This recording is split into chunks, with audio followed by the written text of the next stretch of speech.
Hora de conversar com o Carlos Andreasa e o careca do INSS, hein?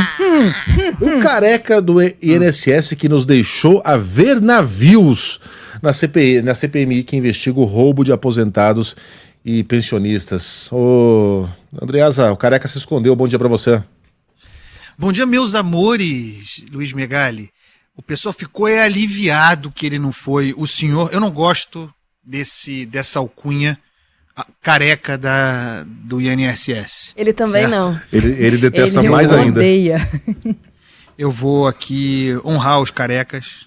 Não vou fazer essa referência. É o senhor Antônio Carlos Camilo Antunes. Ele operou a CPI, né, Megali? Ele usou a CPI. O pessoal tá brabo. Mas o presidente da CPI, o senador Carlos Viana, passou vergonha. Foi para a rede social dizer, no fim de semana, no domingo, dizer amanhã o senhor careca, não, o senhor Antônio Carlos irá à CPI dar o seu depoimento. Não fazia nenhum sentido, considerando a decisão do Supremo Tribunal Federal, do ministro relator André Mendonça, de que o sujeito, não sendo obrigado, não devendo gerar provas contra si, não estaria obrigado a ir à comissão. O Supremo determinou a presença na CPI como facultativa. O sujeito já está preso, todo enrolado, vai comparecer à CPI? Não se deveria acreditar nisso. Mas, para citar o nome da coluna, tinha método na operação da sua defesa. A defesa anunciou que ele iria. De propósito, eu volto à questão da operação. E é uma operação bastante simples, a forma como a CPI foi manipulada. Ao dizer que iria, o senhor Antônio Carlos Camilo Antunes, por meio da sua defesa, mandou um recado para a rapaziada. E tem muita gente pendurada nele. E muita gente com medo. Então ele disse, rapaziada, fica esperta que eu posso falar. Então não pensem que vão me jogar aos leões somente eu. E vão resolver a vida. Não pensem que o problema se esgotará em mim.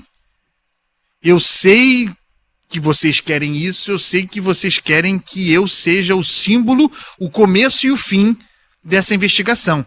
Mas tem muita gente enrolada. E se eu falar, e eu posso falar, a casa vai cair. E a missão foi bem cumprida. Tanto que ele não foi à CPI. Deu o recado imediatamente, o telefone da defesa tocou pra caramba. E melhor ele não ir, não. Por que ele vai? Não deixa ele ir, não, doutor advogado. Que ele não precisa ir, ele tem. É eletivo ir ou não. Por que ele vai? Não é bem assim, tamo junto. Houve uma ordem unida, estamos juntos. Avisaram que não vão jogar o sujeito ao mar, pelo menos não por enquanto, que sabem que ele sabe das coisas.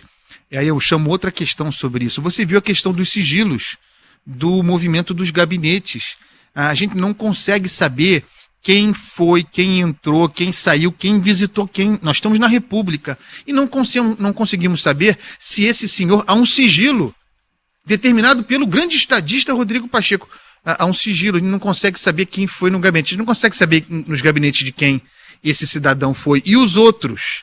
E o desespero é esse. É a razão por que a CPI não vai andar. Eu não acredito nessa CPI. Essa é a principal razão. Tem muita gente de todos os lados com um rabo preso. Então o cara deu o recado. Não me deixa sozinho que eu vou botar a boca no trombone. E tem muito parlamentar. O parlamento é fundamental nessa história. O parlamento flexibilizou, já falamos muito sobre isso. Não é só o governo. Governo Lula, governo Bolsonaro, governo Temer.